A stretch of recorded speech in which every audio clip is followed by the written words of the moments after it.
touchdown passes last year. This one's knocked up. Bowers tips it to himself, and he'll score. Snaps it anyway. Greer lobs it in the air. Whoa, he has trouble with the snap, and the ball is free.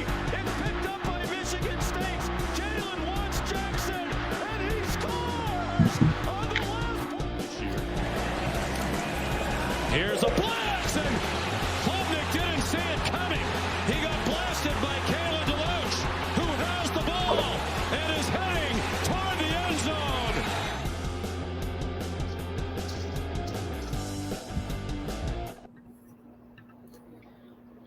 What is going on, everyone? It is episode 53 here of College Football Talk. As always, Hunter and Dylan, brought to you by nobody. So we'll get a sponsor. We'll get a sponsor soon. That would be outstanding. We got a nice little show for you guys. Hope everyone had a good Thanksgiving here on this glorious Black Friday. Got some playoff reactions we're going to talk about real quick, and then we're going to get right into the games. We got a couple games we're going to talk about for today's games here. We are recording on Friday, Black Friday, here November 24th. So we got a couple games today, and then we're going to talk about some of the big games on Saturday, upset alerts, best bets, as usual. Anything going on, Dylan, you want to talk about before we get started? Nope, just ready to do this. You know, I don't think we've ever recorded on a Friday like this, at least in a long time. It's been a little bit, I think, but we got a nice little morning show. I know it's early. It's really early still. We're recording with daylight and not at night when it's like midnight. So it's awesome. It feels good to be around. Let's get right into it, guys. Since we're going to start, actually, before I do that, always make sure see what it says right there on the bottom. Subscribe. Subscribe, guys. Keep on subscribing. We picked up a couple more subscribers from the past episode. We're at 79. Got to get to 100. Trying to get before the end of the year. Just keep on rolling, guys. I know you guys are out there. We need 21 more. 21 guys. I know there's 21 out you because I just saw the video from the other day, and majority were not subscribed that watched. So make sure you guys are subscribing and listening on Spotify as well. Hitting that thumbs up as always. Now we will get right into it. All right, we're going to go here. So the newest playoff rankings came out on Tuesday night. We recorded on Monday, so we did our predictions. We both had the same ones, as always. So the top 6 is what we thought were. We thought Georgia at 1, Ohio State 2, Michigan 3, Washington 4. Florida State gets kicked out to 5. Oregon stays at 6. Top 10 stays the same other than that. Some mix-up everywhere else. Liberty hops into the top 25. If Tulane stumbles this weekend against UTSA, Liberty as they would be undefeated, so they would probably become the front runners to be that New Year's 6 candidate. A big one for me, Tennessee stays ranked. Utah falls out of the top 25. I'm not sure why Tennessee is still ranked after 2 back-to-back blowout losses. Yeah, I don't really get that either. Doesn't make sense to me. Doesn't make any sense at all. But it helps Georgia's resume out. It helps Bama out because they're still ranked, and they got Vanderbilt on dock this week at home, so they should take care of business there. Other news: Clemson's back in the top 25, helps Florida State out. NC State's in the top 25, helps Louisville out. Louisville staying in the top 10 is going to help Florida State out. Florida State can take care of business this weekend. Notre Dame's hanging around there, which helps Louisville. You're just looking at teams now at this point, I feel like, that are like those back half teams that if they're ranked, it looks good for the teams that they've lost to that are in better spot to make a push towards the playoff. Like Washington, I think the reason that we both thought they would be moved up to 4, maybe outside possibly a little bit of the delusionist injury to the quarterback for Florida State with Jordan Travis out. But, now you look at the playoff rankings, wins over Oregon at 6, 15 Arizona, Oregon State at 16 they beat. There was one more I thought they beat. No, it wasn't. It was just those guys. But there are 3 top 16 wins. So, I mean, the resume there stacks up well. Florida State has LSU there at 14. and then Clemson out 24. If they can get through this week and take out a Louisville team that if they can get by Kentucky, that'll be no slack of a game, but because Kentucky's won the last 4. But, that would help out the Noles right there. Anything stand out to you, though? I mean, right away, I think the committee is really saying that they still – because they said on the show that Florida State dropped not because of injury, but because of what Washington has done, right? Beating Oregon State, which is ranked on the road. That's why they jumped. To me, looking at the rankings right now, what it tells me is that a team like Alabama, Texas, and even to an extent, Oregon don't completely control their own destiny anymore. You kind of need a little bit of outside help at this point. Yeah. Which is a crazy thing to say, but like Oregon right now in the top 10 teams has the worst resume on paper. Yeah. They don't have a ranked win. And their only ranked wins, I was going to say, their only ranked wins are against a September-ranked Colorado team and Utah at the time, who was ranked in the top 15. Yeah. But you can finish what you're saying. No, but I was going to say, it's just that, I think this, to me, says that the committee is not valuing Oregon's wins that much. If every team that they've played that was ranked has already been dropped the first chance they got.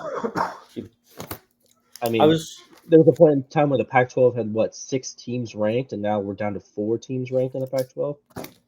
Let's say, so hypotheticals now, because it's hard, you get to, I feel bad for the guys that are, on the panel for those shows every week, because it's this past week we thought there was going to be some mix-up. All 10 teams in the top 10 won. Yeah. You know what I mean? If you want to really make it farther, all 12 teams, everyone in the top 15 won. Yeah. Right? So there was no anything. It was just all chalk. So, it's like, what are you going to talk about? You just got to start making up hypotheticals. So let's play hypotheticals, because 2 and 3, I think are going to. So we both agree that the winner of the Big Ten game this weekend in Ann Arbor is going to eliminate the other one. Correct? Yep. Okay, so I think Ohio State would maybe have a slight, maybe a little bit of life support. I think so. Need a lot of stuff to happen, but the fact that Penn State's hanging around at 11 and Notre Dame is still there ranked at 16 is going to help them out because they have 2 wins right there. They have some life, but it's not much. It's like put them on hospice state. You know what I mean? They're just putting them on a ventilator, not by much. But Michigan, I think, is out. Cut the cord, pull the cord, they're hitting flatline in it. Michigan's gone if they lose. So let's say Michigan loses this weekend. Just playing hypothetical. Michigan loses this weekend. J.J. McCarthy just doesn't play as well as we thought, and Ohio State wins. So Michigan's gone. Yep. Let's say Oregon, Texas wins out. Florida State wins out. Oregon beats Washington in the Pac-12 title game. Bama beats, what am I thinking of? Yeah. Bama, let's say, beats Georgia. Yeah. So now you have Florida State, Texas, Bama, who we have, and Oregon be in? Yeah. And then Ohio State. That'd be your 4th. So I think in this situation, I think Oregon gets hurt the most again. I think that if you want to start stacking resumes up, let's say let's say hypothetically Oregon State beats Oregon this weekend. Just something crazy. And Oregon State has 11. What are they? They'd be 11-2. No. Well, they'd have 2 lost team, but they beat Washington in the Pac-12 title game. Yeah. They beat Pac-12, become Pac-12 champs, though. They're a 2-loss Pac-12 champ. Yep. Washington, their only loss comes in the Pac-12 title game. Let's say, so now we have Ohio State's in. Yep. Let's say Texas is in. We'll say Georgia's loses. Yeah. So now you got one spot left, right? Mm-hmm. And we're stacking up. Did I say Florida State's already in? I think you did. So we got I think Florida State, Ohio State, Yeah. Florida and State. Texas. Yeah. Those Oh, those no, would and be. Bama. We already said Bama. So that's Bama 4. would be in. Yeah. I'm trying to think of a scenario. There was a scenario I heard the other day where you'd be stacking resumes up if Georgia lost. Yeah. Is it just me, though? And this is no fandom there to me. Does it feel like a lot of people are just kind of ruled out that Georgia's going to lose in the SEC title game? Or is it just me? I mean, I think that might just be you, but also I swear, like I've heard, like it's just assuming Bama's Mhm. going to win in the SEC title game because we're going to put them in, and then it's like, what do we do then? What do you do with a reigning defending champ in Georgia that's a one-loss team and they're only lost? Like I just feel like I've heard that a lot. Maybe that's just. I've heard. I know what you're saying. I don't think it's been. I just think there's a lot of people who think Bama's a lot better than they really are. Like, what if who do you put in? Do you put in a one-loss SEC champ in Bama, or do you put in a one-loss Big 12 champ in Texas? Big 12 champ in Texas. Okay, the head-to-head has to matter. So we're leaving. Is there any scenario? Let's say Florida State. Yeah. I know. I think we talked about this last week. Like, let's say like it's just ugly wins, but they win out. They're undefeated, but it's not been pretty post Jordan Travis. Yeah. Is there any doubt in the committee's mind putting them in? Do you can you say that they're one of the 4 best teams? I don't know if they're really at that point one of the 4 best teams, but I just do not see any scenario where an undefeated Power 5 team with at that point would be 4 top 25 wins, 3 top 25 wins. Yes, but they're ugly. I don't see that team not being put in, even if it's ugly. What if? Which sounds crazy, but if they beat the committee's number 10 team, they've already beat their number 14 team, they've already beat their number 24 team. I mean, I don't know how you can say they wouldn't. Is Florida State out if, let's say, they lose this weekend? Mm-hmm. Close game, but they lost. Yeah. But they just steamroll Louisville for some reason. 1-loss ACC champ, 3 that's 3 top 25 wins, but you have an ugly loss at Florida. I think they're out. You think they're out? I think they're out. Yeah. That's what I don't want to say. I think this is it's like a playoff game this weekend. I think regardless, I think if they lose one of the games, they're gone. Yeah. No, I think if you're the committee, who do you want to lose more? Just from just chalk up story. Like if you're the committee, do you want Oregon and Florida State to lose? I think you want Oregon to lose, Florida State to lose, and then you want Alabama to lose. I think if that makes your job super easy because you could just have it be, because I think to them what they really want is they want Georgia to win, Ohio State to win, Washington to win, and Texas to win. And then we get, Georgia, Ohio State, Washington, Texas. Let's say Georgia wins out. Yep. Like I think they're going to do. I think so too. I just think that there's not a team. Bama's just not the team that can beat them. I love Bama's defense will be the toughest defense Georgia plays all year, but I just think the offense is playing at too high of a level right now. Mm-hmm. I think Ohio State, let's say if Michigan wins out, does Ohio State have any shot? Or are we just it's just hard not winning the division? I think with Ohio State not getting that extra conference championship game, I think it hurts them, especially since all the other teams on the top, all the other teams in the discussion for the playoff have already clinched the conference championship game. You know what I mean? Yeah. So either way, we're going to get an extra week to look at them, and we don't get to look at Ohio State at all. So to me, if they lose, they might fall as far as 8 behind Bama. Let's say Georgia wins. Yeah. Let's say Georgia wins. Let's say Ohio State wins. So we have those two. Yep. Mm-hmm. You have, so I would assume Bama would lose. Yeah. They're out. Texas wins out. Florida State wins out. And let's say Oregon wins out. So you lose, Washington's out. Yep. So you have 2 spots for 3 teams. Who are you putting in? So you're saying Georgia wins out. So we're stacking up. So we already have Georgia and Ohio State in. Yep. But you have 2 spots for a Florida State, Florida Oregon, State, and Texas, right? Or how about Florida State 1-loss ACC champ, and you have 3 1-loss big conference champions that each all have 3 multiple top 25 wins. Who are you putting in? So you're saying, okay, let me just get. So 1 and 2 would be Georgia, Ohio State, right?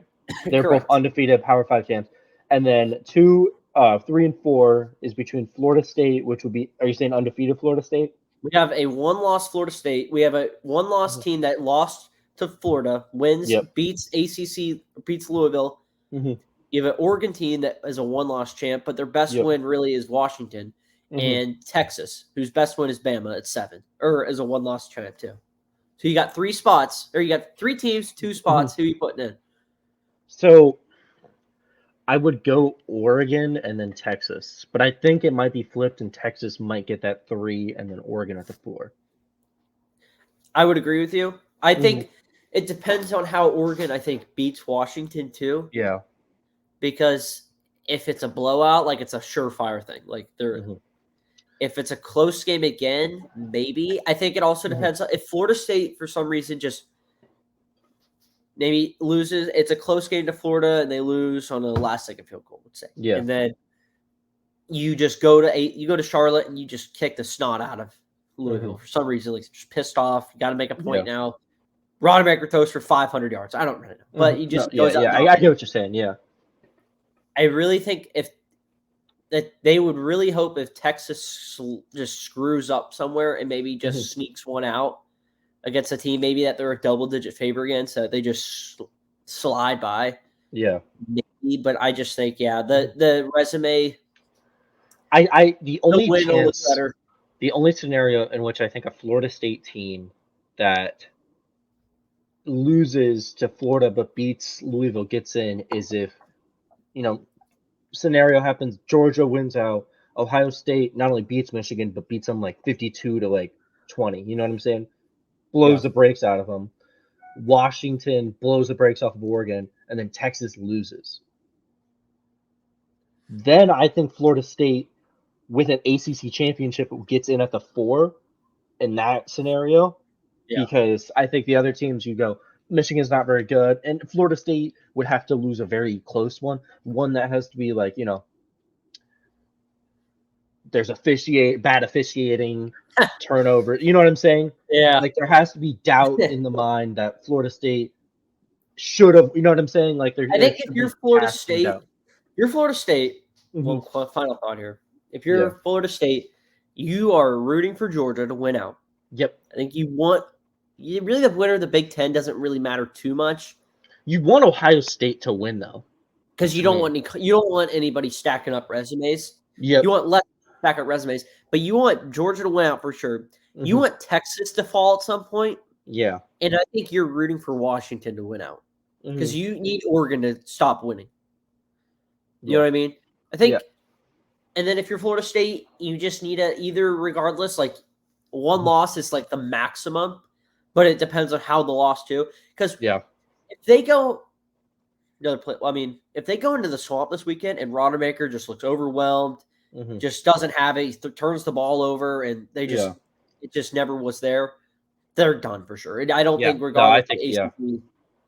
regardless of that, if it's a close game down to the wire, back and forth because neither defense might stop each other, and it just becomes they just had it that night.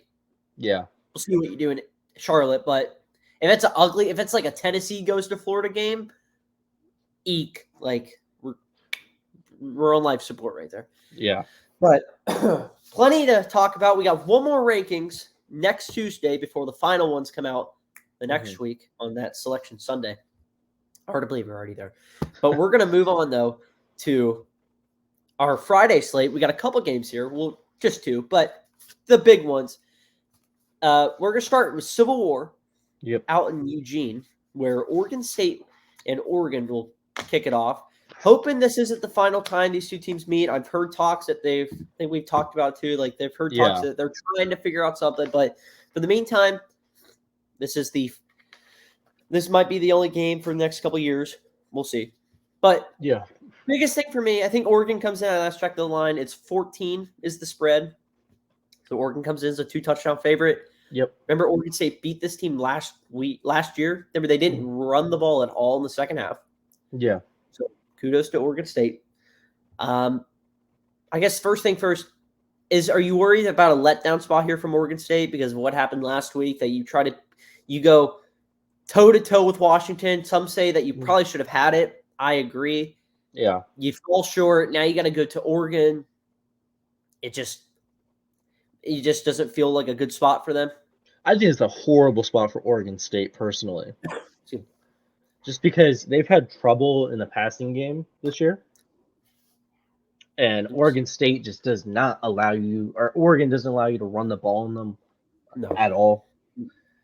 DJ has had legitimate problems in the passing game this year. He's looked better this year than he did in Clemson. Yeah. But he's not very great as a passer. I think this is just the worst possible game for Oregon State to play.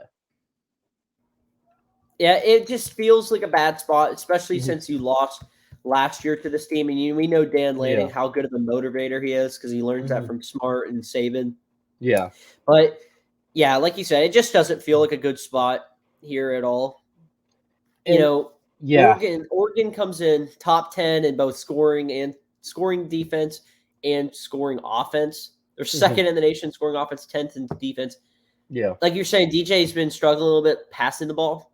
They come in ranked 22nd or 51st in the passing offense. They're 22nd rushing offense. I think the biggest thing for them, if they're going to have success, do what they did last week, except the turnovers. I think that a little bit of the weather had something to do with it, but they got to be able to control time of possession.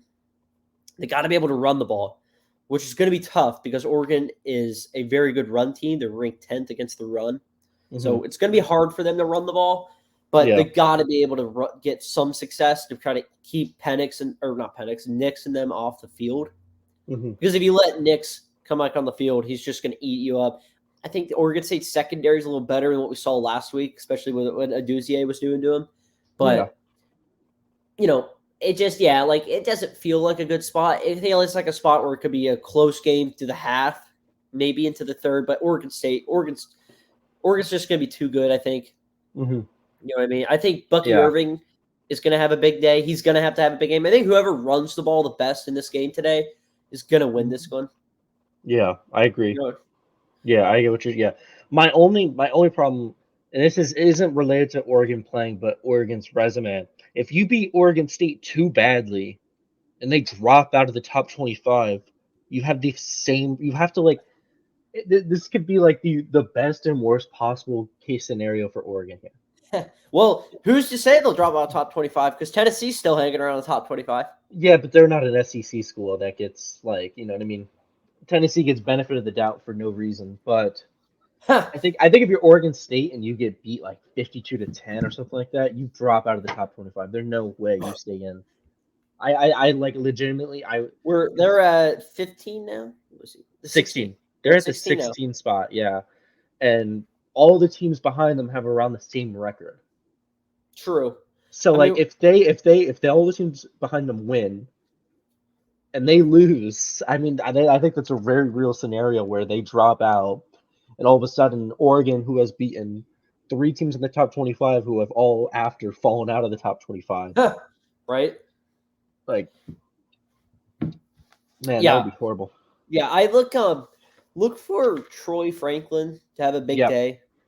Yes, Oregon's receiver, best receiver. You just look what I was talking about the secondary there, but they still let Aduzier go off for over 100 yards. Completely became like the difference maker in that game. I look if Oregon's going to have success because Oregon State does control the run defense they're solid, 17th in the country. So they're going to probably limit Oregon on the ground. Yeah. In theory, Bucky Irving is very good though. But I think Troy Franklin's going to have a big day. I think he's going to have to become that difference maker like Washington had with Aduzier last week. So if they want to get where they want to be, get your playmakers involved, obviously. If you're looking at Heisman, look at the Heisman outlook, this is a big day for Nix because Jaden Daniels, this is his last game to do something. Mhm. And he's really like according to odds makers, like this is like the only competition he has. Yeah. So Nix is going to have to play well today. I expect him to. I believe it's senior day for him, unless he's got another year of eligibility somewhere. I doubt it. But speaking of eligibility, I think Will Rogers has one more year of eligibility if he wants to come back. That's crazy. He is coming back, by the way. Did they already announce that? He's going to the transfer portal. Oh. I did not know that because they were talking about it last night. They were talking about it could be his final game. Yeah, I saw it this morning. I was looking at that. So there somebody you go. posted about it. I'm gonna make sure it's 100% true before I. Is it rumors or is it just? Oh nope, he has. It's officially 24/7 Sports and CBS have both reported that he intends to enter the transfer portal on December 2nd when it opens. That is going to be a tsunami. Yep. With the people. He's going to be the best available quarterback, in my opinion, for this year. He really surprised me, and I know we're getting off topic here, but just like he was really surprised me. I know it was a completely new system that probably hurt him because he's built for like that air raid type offense, and Zach Arnett didn't want to. He wanted to get more back to ground and pound, beat you with the physical toughness in the run game, which they did not have the athletes to do. No, they were built around like Mike Leach's offense in a rest of soul, but it just never worked out for Will Rogers this year for some reason. Like even watching last night, I watched a couple of his games this year because I wasn't too deep into Mississippi State games, but just looked off. Just like throws that we used to seeing him make, just from a timing aspect, and an accuracy aspect, just weren't there. So hopefully he finds a better fit. I know there's plenty of teams that are going to have quarterbacks not there anymore next year that are built for his liking. So if he finds a good fit, he is good as anybody, I think. So, but finalizing on this game, what are your final point in prediction into this one? So my prediction for this one is I see a 30-17 Oregon win at home. Okay. I think Oregon knows what I'm thinking. As much as like the coach will never say that out loud, but like every time they win, the teams they beat drop out of the rankings. So you have to win, but you can't run up the score on them. So I think they second half they're going to be up big. They're just going to run the ball. I think it looks closer than it really is, like the score. I think I think they're going to try to just beat the living snot out of them because, you look at that, you're like, okay, well, you don't want to beat them too bad, but it's like you're trying to get style points. College football is all about style points. It's like a beauty pageant for 12 weeks. Yeah. You know what I mean? It's not like the NFL where like the Steelers, God bless them as a Steeler fan, but like, we're playing Iowa football every week, but you find a way to win. You don't need a beauty pageant there. You just got to win and you're fine. But like in college, like especially when you're trying to stack resumes up, if you can stack a resume up that you beat a top 20 team 45-17, it's going to look a lot better than some other teams. So I think Oregon's going to dominate. I think they're going to cover. Not going to touch the game as far as betting goes, but I think they'll cover. They need to win because if they lose, and Arizona, who we both probably think is going to beat Arizona State this week, wins, Arizona's right there in the Pac-12 title game, not Oregon. So completely changes everything if they somehow follow this game. But I like Oregon to win, probably 38-20-ish, that range. I think it's just late. It's a close game towards half, but a pull away spot at the end. So we're gonna move on though to I was also gonna say, just not related to that, but the NFL. Did you see the Eddie Faulkner, the interim OC for Pittsburgh, said that we let down Matt Canada? I'm not surprised. I just hope that they just run the ball. I'm not even gonna get into that. It's just last week we ran the ball and then we just decided to throw the ball like 7. We pulled like the Napier spot out of the Florida State game last year. We just had great success on the run, but let's throw the ball and not do anything. So I'm not even going to get into that. But what I will get into is our next game here on this Friday slate. This is the 7:30 game. Excuse me, on ABC. Mhm. The last, what's this game called? Look this up for me. The Texas Tech game. Yeah, look that game up. Anyway, Yep, there's a nickname for it, and oh, let me just check that. I didn't see a nickname when I looked it up though. I believe there's a nickname for it. Anyway, Well, it's the last one. so last one for a while. Big The 12 battler AD. for the Chancellor Spurs. There we go. So Chancellor Spurs and the Big 12 AD really wants Texas Tech to just give it to Texas. Yep. This year. Texas comes in with a lot to play for. They still have yet to clinch a spot in the Big 12 title game. There's a scenario out there where, according to FBI, there's only about a 4% chance of likelihood, but you never know. Yeah. There's a chance where if they lose and Oklahoma and Oklahoma State win, and then Iowa State beats Kansas State, Texas will not be in the Big 12 title game. Excuse me. So they need a win, obviously. Yeah. The only spot where I can see Texas slipping up here is if Texas inability to not finish in the red zone. Mhm. They're really bad in settling for field goals instead of touchdowns in the red zone, Yeah. as well as keeping this game closer than it needs to be. Mhm. They struggle. So there's a fun stat here I pulled from the podcast. So 3,703 total yards Texas's defense has given up. You're like, okay, over a season, it's not too bad. But 75% of the yards Texas has given up on defense has come through the air. It's 130th. They rank 111th in the country against the pass. And then, so that means 25% of them, they're really good against the run, though. They rank 4th in the country in the run game, 2.84 yards per carry they're only allowing. I mean, you look at last week's game, Iowa State, you just looked at the box score, at over 300 yards to the air, 9 total yards rushing the ball. Like, they're really good at interior guys are really good. They just don't allow anything. And if you're Texas Tech, you want to try to run the ball some. You got to have some sort of rushing ability. It's just going to be really tough. Texas Tech is 50th in run and rushing offense. They're 57th pass. It's just going to be a tough game for them. But, they're middle of the pack, so like they can have success through the air. They just can't turn the ball over, though. They're really bad at turning the ball over. They're 90th in the country in turnovers lost. They have 18 this year. So they'll turn the ball over.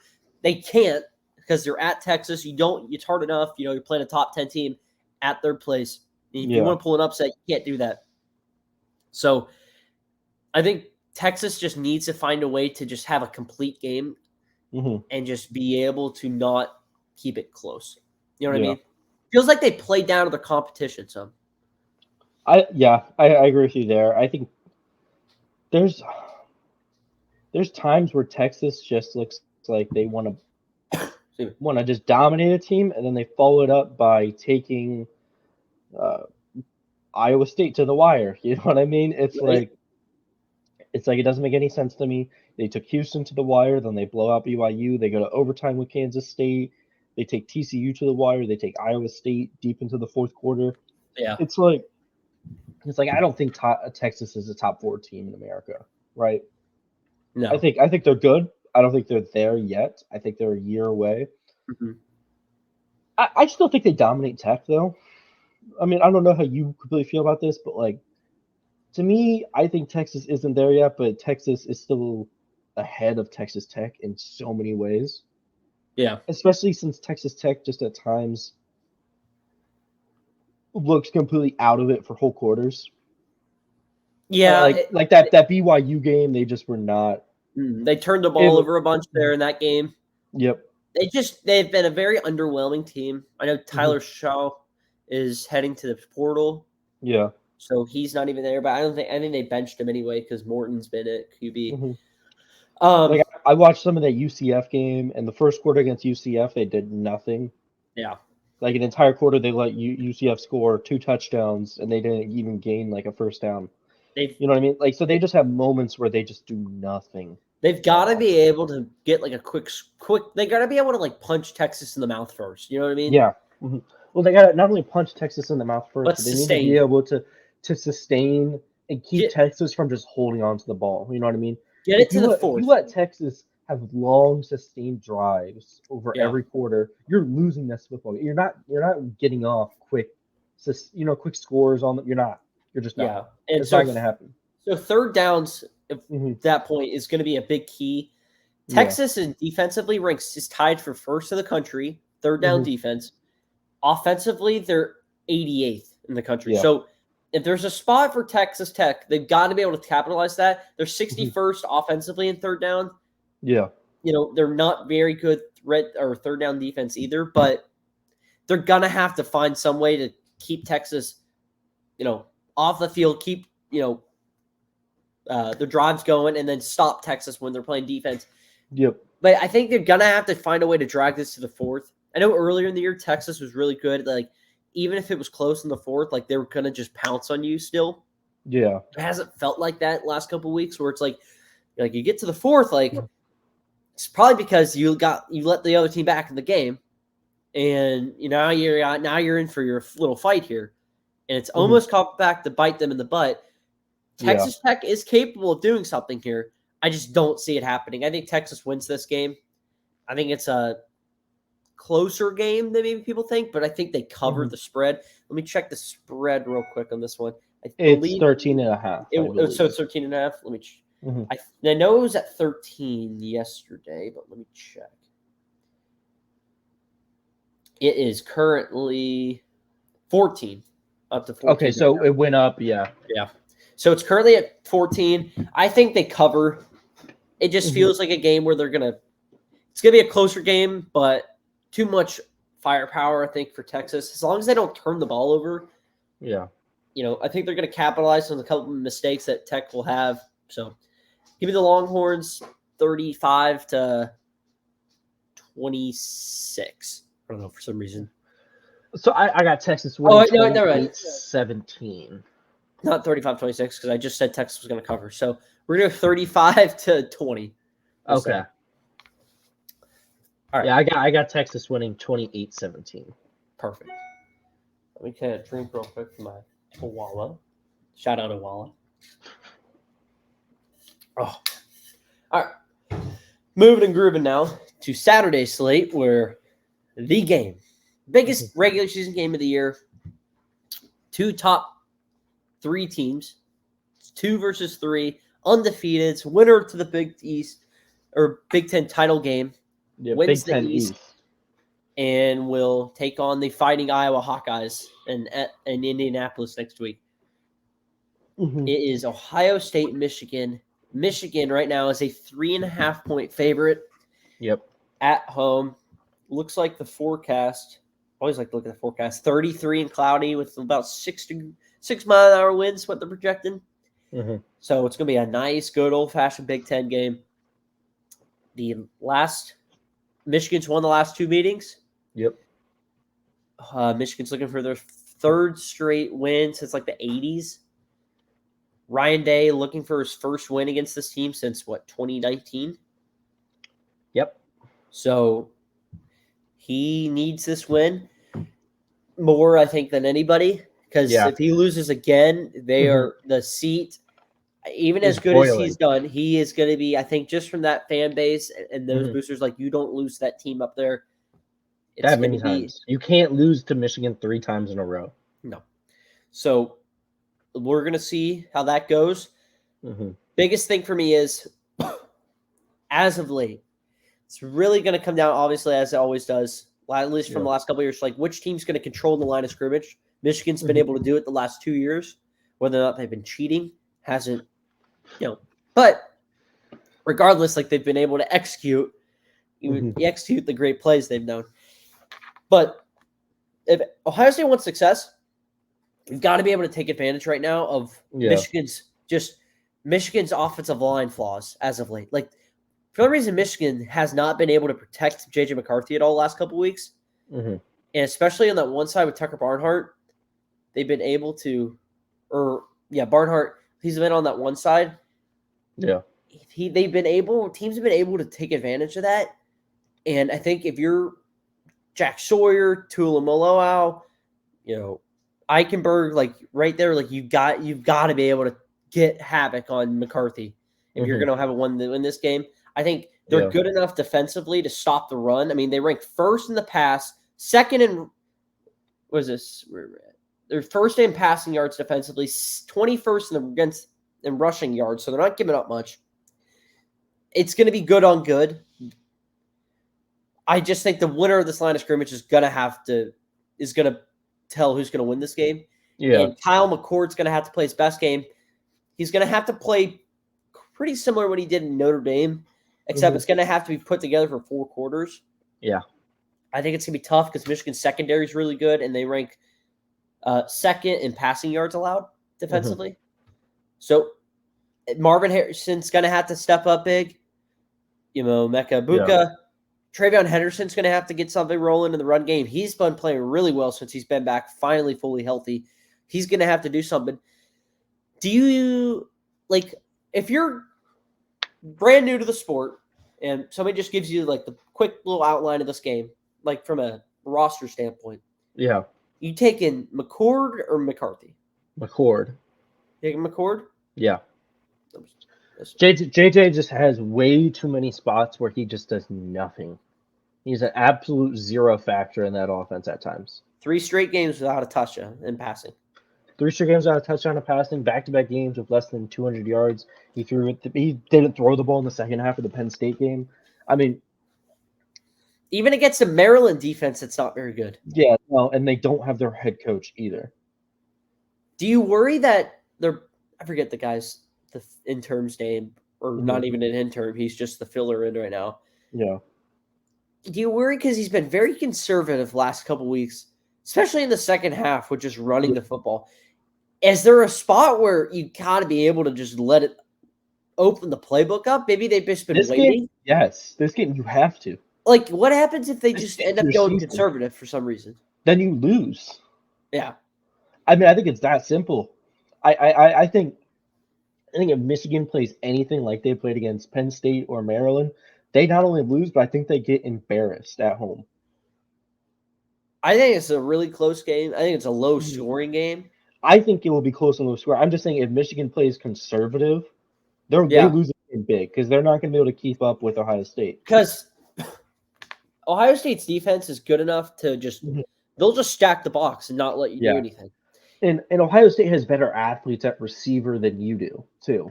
So they have guys who are going to make plays. Even with your defensive weapons, they're going to be able to get off big plays still. They do it against everybody. If you're Ohio State, you've got to be able to not give up the deep ball again. You got torched on it too many times to count last year. Cornelius Johnson just completely destroyed you after yards after catch last year.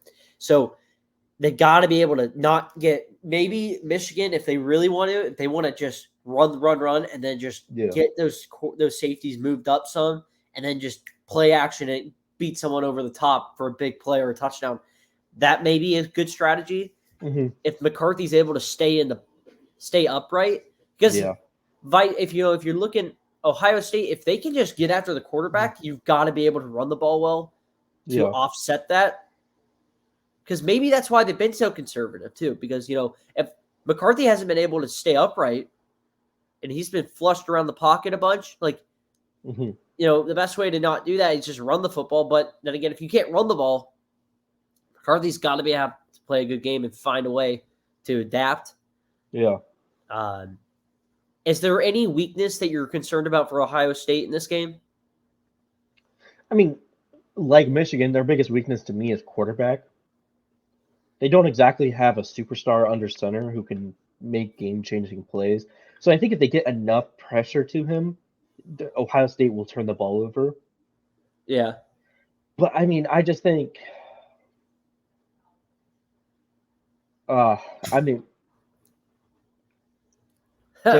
me, I think Ohio State just matches up better this year.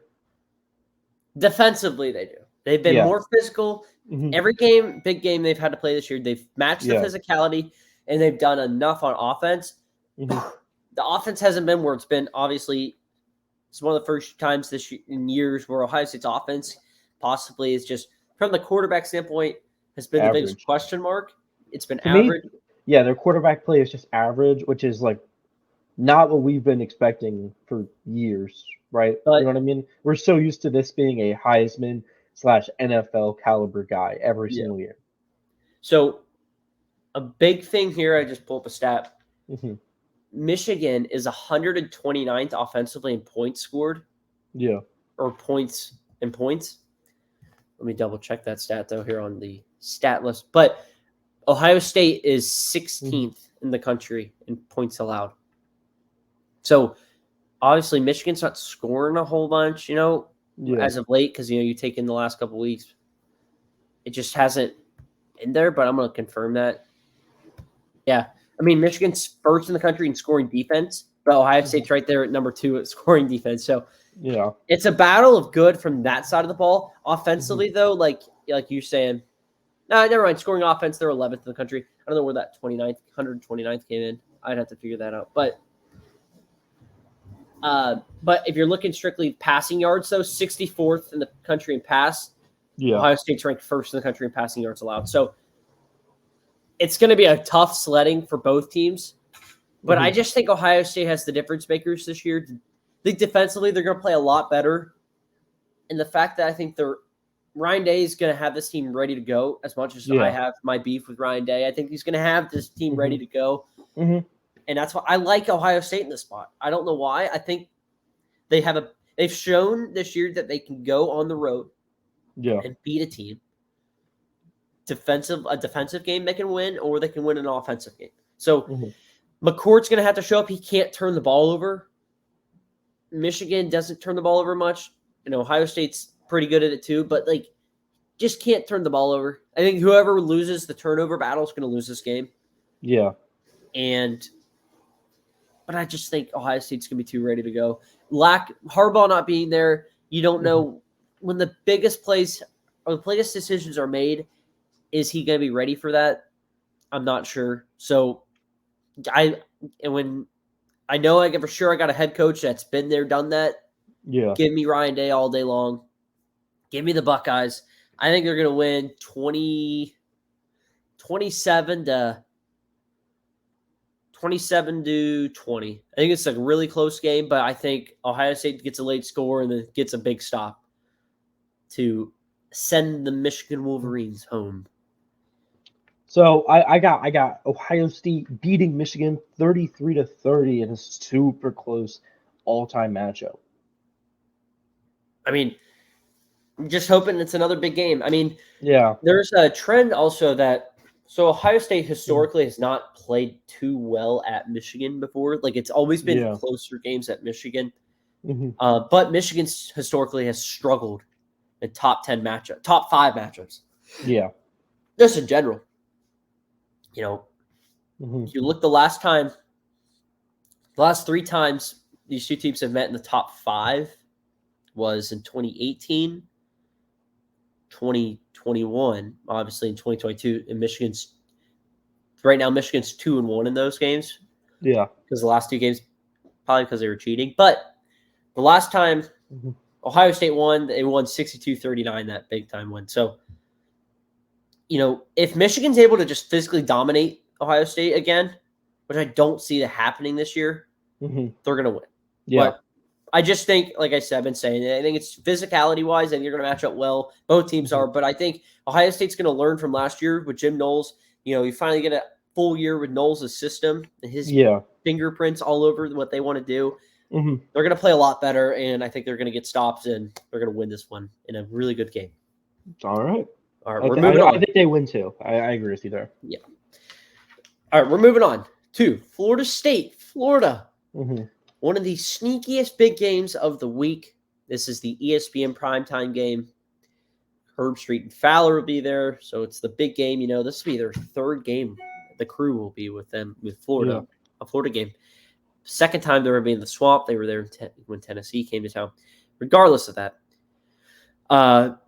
Florida State and Florida both come in backup quarterbacks, as we both know. Just what do you think? What the timing is that both of those quarterbacks, unfortunately, just bad circumstances, get hurt the week of this game, and it caused the line from open up at I think it was 11.5, drops all the way down to 6.5 right now. It's stayed there at 6.5 all week. Yeah, Florida State comes in 6.5 point favorites. Over under 49.5. What is the biggest key? We're gonna go both sides here. Mm-hmm. We'll let you go. I want to say the biggest key for Florida. What's your biggest key, Florida State, to win this game? Get the ball to your weapons.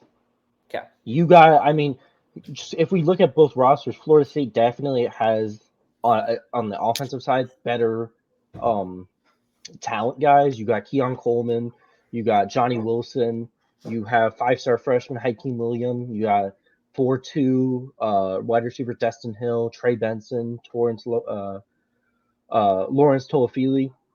You have legitimate NFL caliber offensive weapons, which, not to discredit Florida, you don't have as much of on your offense. Yeah. So to me, for Florida State to go out and win, you just need to be able to put the confidence in Tate to get the ball to those guys. Mm-hmm. You get the ball in those guys' hands, I think Florida State's fine.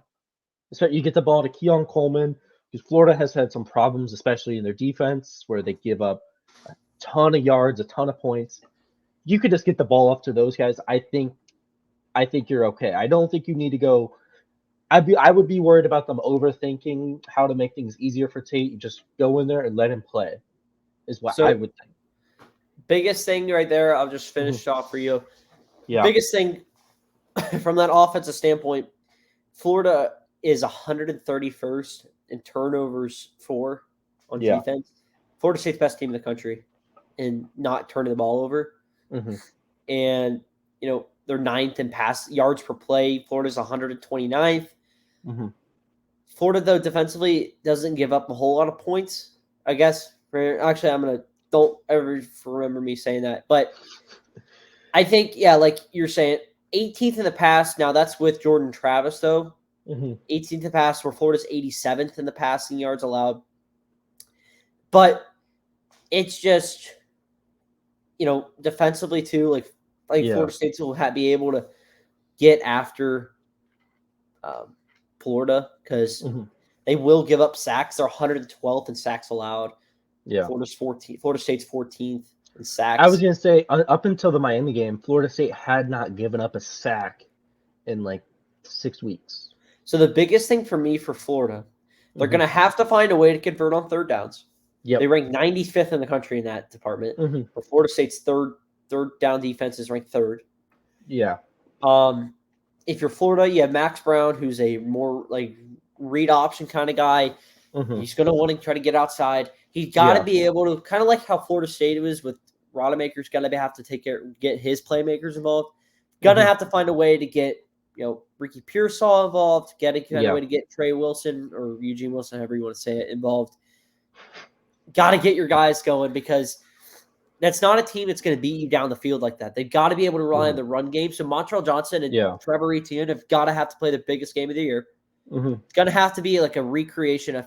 It's a little bit like the Tennessee game, because when Tennessee came to town, you had a really good court. You had Milton, who's by our stretch not the best accuracy ball. That's the funniest thing I've ever heard you go. You got a really good. Joe Milton. Best arm in college football. I think best arm in college football. He's got an NFL arm. He's got an NFL arm. Yeah. He just accuracy-wise, but that's not the point. The point is that you have an explosive offense. Yeah. That can beat you down the field. Mm-hmm. And what do you have? And that can run the ball too. That has success. So what do? You have to be able to stack up and play good enough on the outside, one-on-one, to not let them beat you. And that's what Florida did. They were able to stack the box against Tennessee, and they were able to just limit the run game, and the corners were able to stack up well. They were also able to get pressure, which is also going to be big. I think the crowd's going to have to be a huge factor. There was a quote, I guess, Rodemaker said earlier this week, he said, the biggest game most intense game he's ever been in was a 14,000 fans or something so he shouldn't be too worried. No. So people are really taking what he said out of context, which maybe I heard the clip that. So what he was asked was, did playing at Valdosta State help you prepare to be playing at a D1 university? And he responded, it was very good to play in front of 14,000 people in high school, because it prepared me for larger crowds. Yes. So he was talking about home crowds. So now Florida fans are not happy about that, apparently. So because they did not hear the quote. Well, they're not the smartest. They're not the smartest people. They're Sometimes. not the smartest bunch in But the basket. if I'm a Florida fan, my biggest fear, because this has happened quite a bit in the Billy Napier era, is it gets out of hand early. Yes, if Florida State just comes out, let's just say, hypothetical, right? Florida wins the toss, Florida State gets the ball first, right? Yeah. They score in like a 3-minute drive. They go down the field and score. Florida gets the ball 3 and out. Max Brown's not comfortable. He's not ready. He's, still getting used to the offense. They punt. Florida State scores again. They're up 14-0 on you, and then all of a sudden you're freaking out. You abandon the run. You just want to throw the ball. Yeah. Because I think if that happens, to me, Florida's chances are done. Because you've got a guy who has zero experience. So versus a backup who probably is the most experienced backup in the entire sport. I 100% agree. I do get concerned. Maybe I'm not concerned too much, but I'm just curious that if Norvell, for some reason, and we've seen coaches do this regardless of how good the offenses are, like you get a new quarterback in there, and for some reason they just abandon what they're good at, and then they just decide to just get conservative with it. So if they want to establish, maybe they don't want just throw Rodemaker into the fire. Yeah, maybe get him because the crowd's gonna be going crazy. Get Benson going early. I think you got to be able to get Benson going early because then if you can get the run game going early, it really helps those guys on the outside because now you got two sides of the coin to worry about. Yeah. Instead of like they did against Tennessee, just completely neutralize the run. And now you can just worry about setting up the pass play. And maybe Keon Coleman and Wilson just win those 50-50 balls. And it's just, you tip your cap. They just were the better team. But if Florida can keep this close, this is I love what you said there. Yeah. If they cut out and get punched out early, quiet the crowd, don't do anything, or worse, like a turnover or something. Yeah. Like that Arkansas game that happened a couple weeks ago, they went down 14-0 within like a blink of an eye or a snap of a finger. That can't happen because Arkansas and Florida State, not the same team. Yeah. So Florida State has a lot better weapons. Yeah. That they will. So my biggest answering your question, Norvell changing his style because of the backup. I would like to think they don't just because Tate he's already started a game. He started against an FCS school in 2020. He beat Louisville last year coming in after Travis got hurt. Last week he came in and they scored 58 with him. Granted, again, FCS school, but coming into that circumstance isn't easy either. No. From the way that those games have been called, I would like to think they will not change anything because that's just the way their offense runs. That Jordan Travis isn't an extension of the offense. He's his own thing with his running game because they don't run. If you watch Florida State, they don't do a lot of design quarterback runs. That's not how their offense works. Yeah. They normally just end up, if a play breaks, Jordan takes advantage of that. I think Florida State's going to rely heavily on the screen game, though, especially early. Getting the ball off to Trey Benson for use it almost as a bubble screens, jailbreak screens, even just a quick wide receiver screen. Use that as an extended run game. And I think Florida's going to do that too. Look out for Eugene Wilson to have a big game because they love to use him in the screen game. And that they've got to be able to get the option game going too. I think Max Brown's legs is going to be a big factor. I think Florida State's awareness to stay contained and disciplined enough to not let him get outside around the tackles right there is going to be huge because if he can and get those zone reads going, they're going to stand it. Florida only chance of winning this game is if they can effectively run the ball at a good enough level to where you can keep Florida State's defense honest. Yeah. Where Florida State's not like, okay, now we got to worry about that play action shot. I mean, look for Napier to find a way to get some sort of big play down the field early in this game. I think there's going to be a trick play, some sort of explosive play, something early.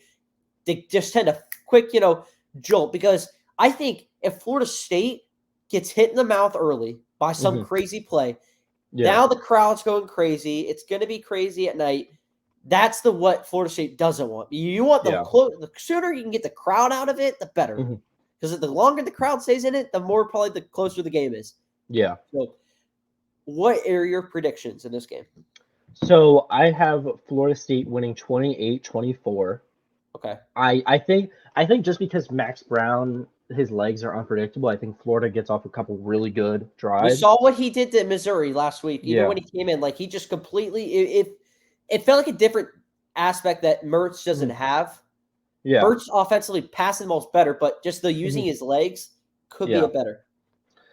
I just think Florida State, because you have a more experienced quarterback, a more experienced offense, you got just statistically just a better defense with better players.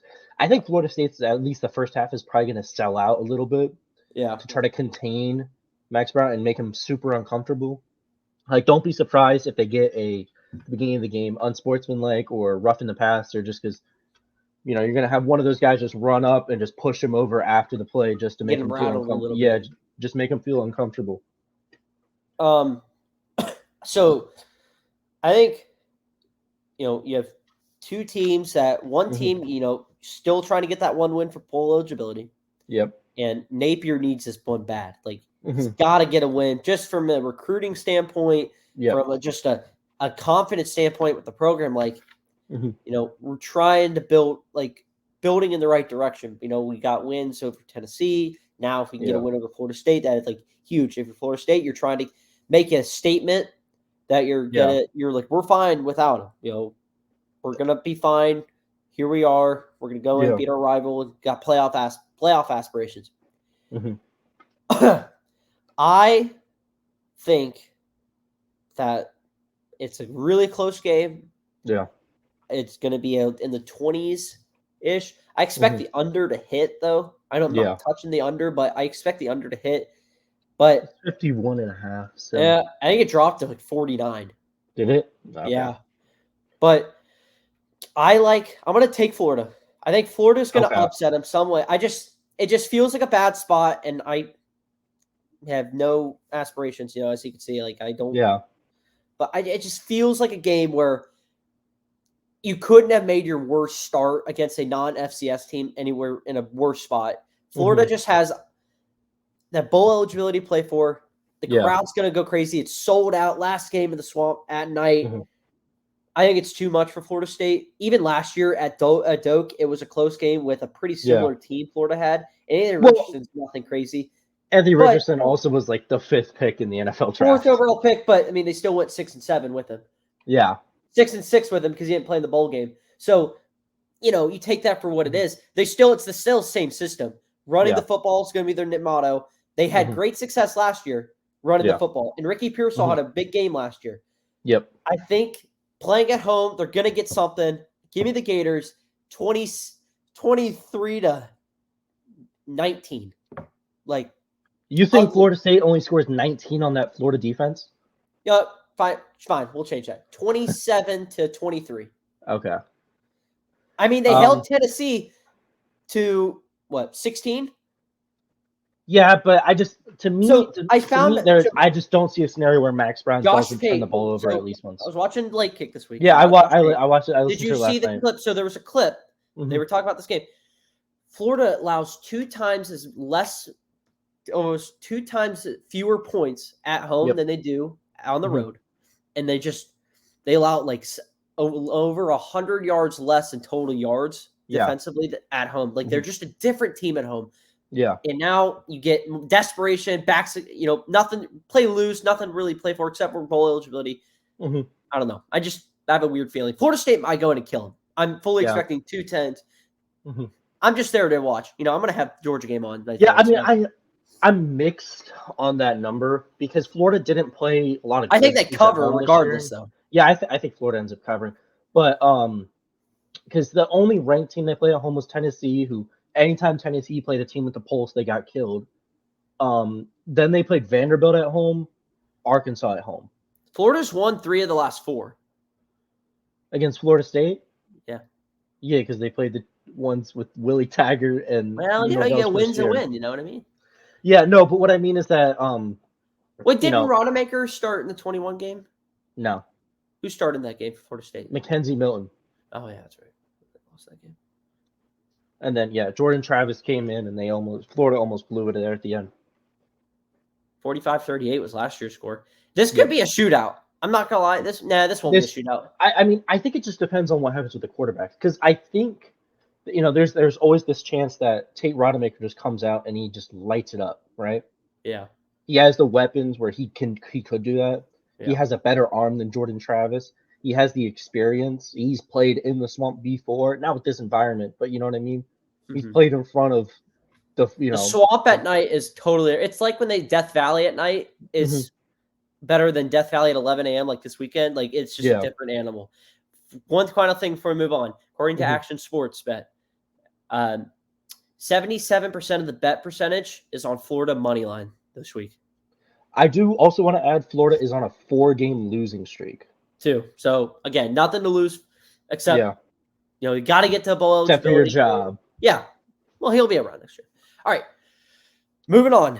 We got one final game here to talk about before upset alerts picks. We got Auburn, Alabama. I don't know why I was mixing that with Iron Bowl, but Iron Bowl final game on CBS too. It's kind of sad. Always liked having this game on CBS. We won't spend too much time on this game because if you look at the stats, Bama controls all of them. Yep.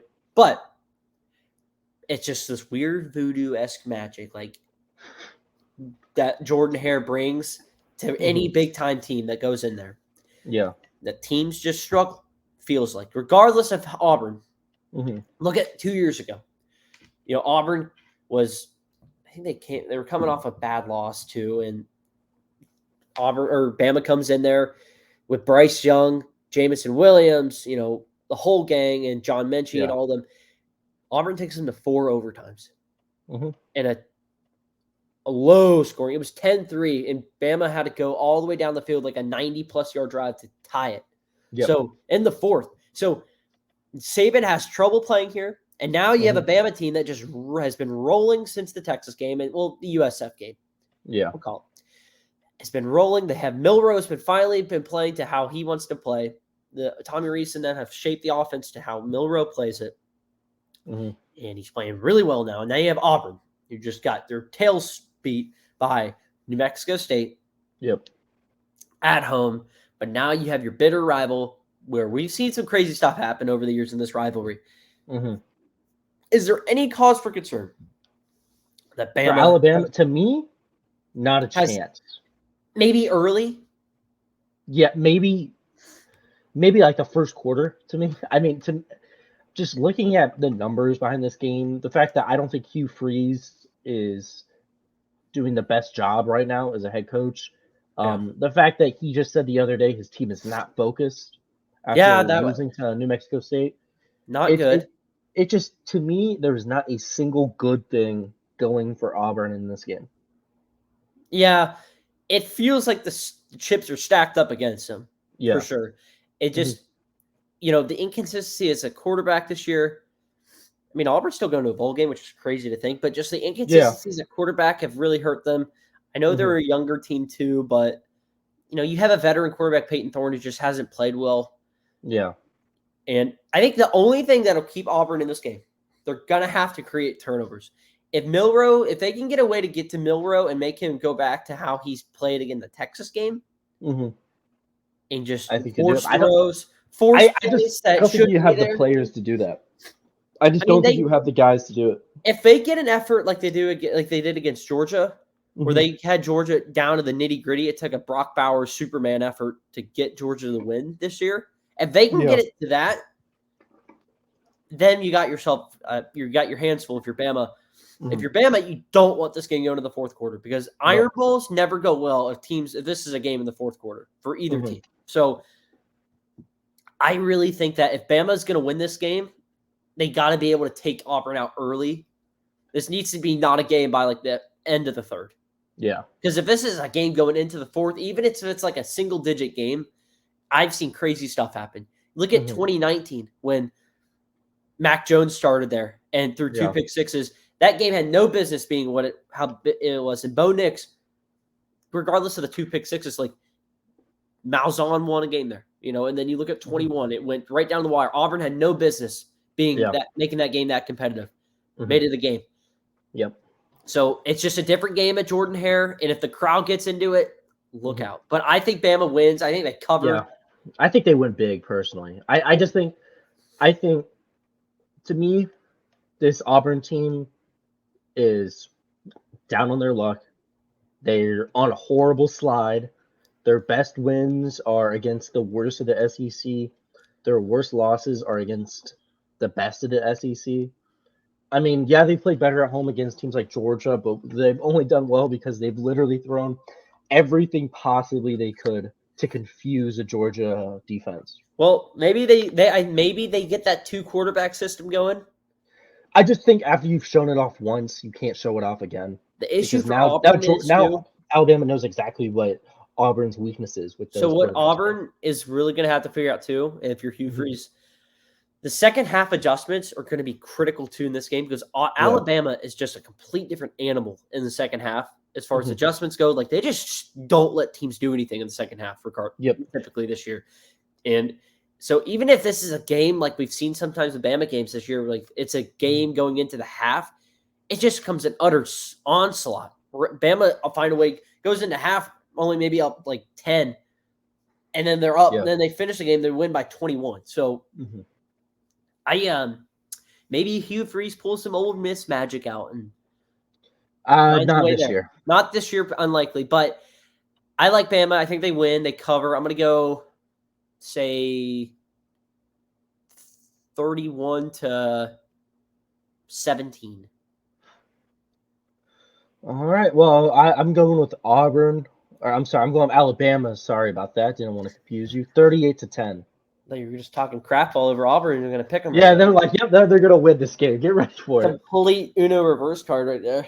So, all right. So we both are on Alabama. We're going to move on to upset alert. As always, I got a bunch of games here. And we're going to pick who's going to blow the other team out, who's going to win but not cover, and who's on high upset alert. Yep. All right, so this week we got Kentucky at Louisville. Louisville is a 7-point favorite. Louisville has lost the last 4, though, to Kentucky.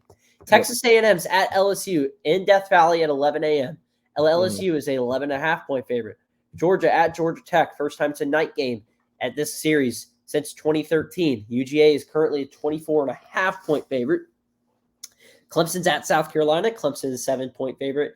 South Carolina won that game last year. UNC's at NC State. UNC is currently a 2.5-point favorite. And Iowa State at Kansas State. Kansas State's a 10-point favorite. Dylan, who is likely to just blow the other team out? I think Clemson. See, I think South Carolina might keep that a game. I don't think so, just because South Carolina to me feels like they're on a downward spiral. Clemson looks like they're up. They got so many guys on defense right now. Their offense seems to be clicking at all the right times for them. I think they end the year off good. I think they kill South Carolina. They send Shane Beamer hoping he can get that Virginia Tech job eventually. My blowout team is Georgia. I think Georgia's going to dominate Georgia Tech. I was thinking about it the other day, how you said that Haynes King might be the best quarterback they've played all year. I think that's just outrageous. And then Who's the best quarterback they played? Probably either Brady Cook or Jackson Dart. Yeah, I think Haynes King might be a better passer than both those guys. No shot. But okay, you continue to tell that. Georgia's going to dominate. I think this is not even close to a game. Beck and that offense are just going to keep on rolling. Yeah. The problem is, if you want to beat Georgia, you got to get pressure on them. Yep. And they don't give up sacks. And so when you don't get pressure on Beck, he's just been able to dice teams up. Yeah. Like they're nothing. And Georgia Tech's not going to be able to do that this week. They're not going to. It's not going to be a hostile crowd because Georgia fans are going to flood Bobby Dodd. And I expect them to win like 40-10. Something crazy like that. It's not going to be a game in theory. But I expect Georgia to dominate and they don't look ahead ever. So they're going to be fully ready to roll going into this one right before they head back to Atlanta next week for Bama. Dylan, who is your team that thinks going to win but don't cover? Georgia. They didn't cover last year against Georgia Tech. They won by 23. I think Georgia Tech 24. Yeah. I think the spread was bigger than that last year too. I think it was like It may have been like 30 something. But because Georgia Tech was really bad last year. Georgia Tech was finished 5-7, but they didn't their head coach had been fired. They were on like a 4-game losing streak going into that game. Like it was bad, right? I think Georgia Tech is better this year. I think Georgia's a little bit worse than they were last year. I think being at home helps Georgia Tech just because even though the stadium will be full of Georgia fans, it's not as big as the stadium in Athens. It's not going to be as loud either way. It just physically can't get as loud. And I think Georgia Tech just has the right guys so they can make this Georgia will probably win, but I think it will be they'll win by 17, not by 24. The last time these two teams played off at Georgia Tech, it was a 45-0 win. Right, with Jeff Collins. Still. No, but I mean Brent Key, I think, is a good coach. I think he is too. Georgia Tech quarterback or coach. I think he's going to know how to get these guys motivated for this game too. You know what I mean? He's played in this rivalry, same as Kirby Smart, but Kirby Smart has already done this for, you know what I mean? Yeah. He's shown Georgia, this is how you win this game. Brent Key's going to show Georgia Tech, he's this is how you play in this game, all right? You got to get yourself ready for this. Right, and I think he's going to make this game the most competitive matchup since what? 2016? Maybe. Georgia's going to dominate in this one. I don't know. I don't know why you're Georgia Tech fandom. You're just Georgia fandom. Georgia Tech fandom is just too much for me. You've been loving Florida all year, though. So no, I haven't. I've been speaking truthfully on it. I've said plenty of my fair share of Florida. I think the team that's going to lose but cover is Texas A&M. Okay. I think they're going to be able to keep up enough with LSU, especially lack of defense at LSU. Plus, you get LSU. You go to LSU, but it's at 11 a.m. And we both know that Death Valley at 11 a.m. is nowhere near what it is at night. So I think with an intern coach, it's a different time. Maybe you get a different kind of play call design. Mm-hmm. Get LSU get on their heels a little bit. I think Jane Daniels is going to put up his numbers, but this will also be Jane Daniels' probably best defense he's played since Bama. Mm-hmm. And so we're going to see if he can do anything. I think he will have success, but I also think A&M will have success and lose by maybe 10. Yeah. 8 to 10 is what I'm looking at. I mean, I just don't know because teams that have quarterbacks who can throw it have been able to throw it over the top on A&M. You know what I mean? Yeah. Miami was able to. Ole Miss was able to. They're able to, just go over the top on A&M. But I mean, they've kept. I mean, the A&M Ole Miss game, even when they gave up points, they scored 35. They were a blocked field goal. Overtime. So I think they're gonna I expect them to give up their fair share, but I also think that they're gonna be able to do something too a little bit. Mm-hmm. Keep it close enough. Yeah. My team that's gonna be on high upset alert is Clemson. I look at Clemson. South Carolina, as rocky as they've been all year, just that place at Williams-Brice at night is just different. You get Sandstorm going like it did last year or last week. Rattler at home plays a lot better than he does on the road. And this will be first time Clemson's played a big-time road game since probably their biggest road game since probably NC State, and they lost. Mm-hmm. So, I mean, Clemson has struggled on the road in hostile crowds like NC State, Duke. Miami, I'm not counting because that's pathetic stadium anyway for fan base wise. So, in cases places they've had to go where they had Notre Dame at home, they had North Carolina at home. You had Florida State at home, even though they lost that one. You've played these bigger games they've had at home, and you got to go to South Carolina. That place is gonna be crazy. Look for South Carolina to. I think they're gonna beat them. I think they're going to get. South Carolina also has to win this to go to bowl eligibility. Yeah, but my problem with this is the same conversation we've had about. I had about Florida's home, how good they are at home. South Carolina has not played any of the quality teams at home. They played Georgia on the road, Tennessee on the road, Missouri on the road. That's a different, and we've seen Road Rattler. Now you get Road Rattler. Yeah. Is it Road Rattler or is it just all the road games were against good teams? You know what I'm saying? Probably like, that too. they played. But I mean, how good is Clemson? Their biggest home game was Florida, and they lost. They should have won it.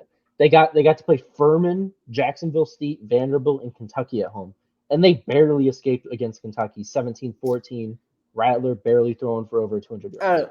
I just think Clemson. South Carolina was a two-score underdog last year at Clemson, and they went in and beat them. But I think last year you had Clemson was playing with DJ. They looked not as good at times that year, especially towards the end of the year. They had problems when they lost both to South Carolina, then they lost to Tennessee again. But to me, right this second, I just think Clemson is hitting their stride, and South Carolina just is not that good. Yeah, they're gonna finish like middle of the pack. If the Virginia Tech job opens up, Shane Beamer is gonna take that money. No, he's not. He's staying. I don't know, man. If they're like, hey, you got to win this many games to lead, or you're gonna be out of here, he's gonna be like, I love the Hokies, guys. No, I think that knowing they got to get at this win to be bowl eligible, and plus you get to try to beat your rival again. I think they win this. It's a complete different outlook on the season. I know it was a tough year. They got really hurt with injuries throughout the year, and now you finish the year going into bowl season with a win again over Clemson. It's big time, and that's why I have them. Oh, by the way, Donald Trump is going to the game. I don't know if you knew that. Donald Trump will be in attendance. There you go. Get him rolling. I mean, you might as well hammer the Gamecocks money line. So, did you say your upset team? Oh, my upset team is going to be Iowa State's going to upset Kansas State to me. All righty. Big rivalry, the Corn Bowl. Corn Bowl, there we go. All righty. All right, so we're going to finish the game, this episode out with best bets. We are currently 500 on the year, so got a big week this week's going to get us over that.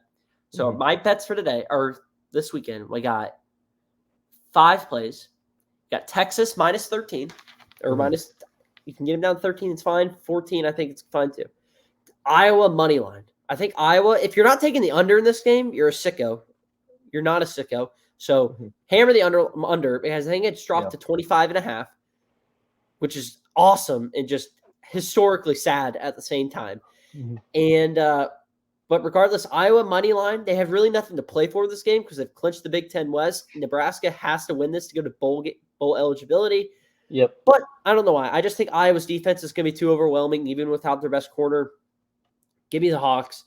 A&M plus 11.5. BYU plus 17.5. Oklahoma State. I think BYU showed that they can hang with the top teams in the Big 12 they should have beat OU last weekend. Yep. Just an inexcusable pick 6 at the goal line was not how you wanted to lose that pretty much. And then Missouri minus 7 today. They're at Arkansas, but I like the Tigers to win this to keep their New Year's 6 hopes alive. Yeah. So those are my plays. And only other thing I wanted to say is that Dabo Swinney was asked about Trump coming to the game, and he said, I don't really care who's coming to the game unless Shane Beamer is going to put him in at halfback. I'm not worried about who's coming to the game. They're going to put him at fullback is what they're going to do. Make sure you guys are subscribing to the YouTube and to the Spotify. Remember, we were trying to get to 100 subs as we have kept on preaching for months now, but it's working because we keep on picking up subs, guys. Picked up like 15 in the last 30 days. It's awesome. Keep on rolling, subscribing. If you're watching and not subscribing, why? Just hit the subscribe. It helps us and it'll help you.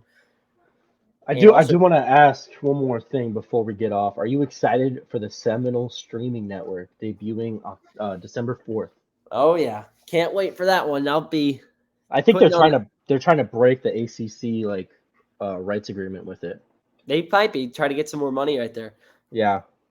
But we'll get another one of those like a Longhorn Network, and we'll keep on rolling. But yeah, make sure you guys subscribing.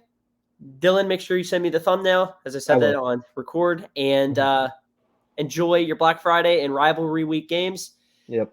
We'll see you guys Tuesday with the recap and playoff reactions. Enjoy your weekend. Subscribe. Peace out. See you guys.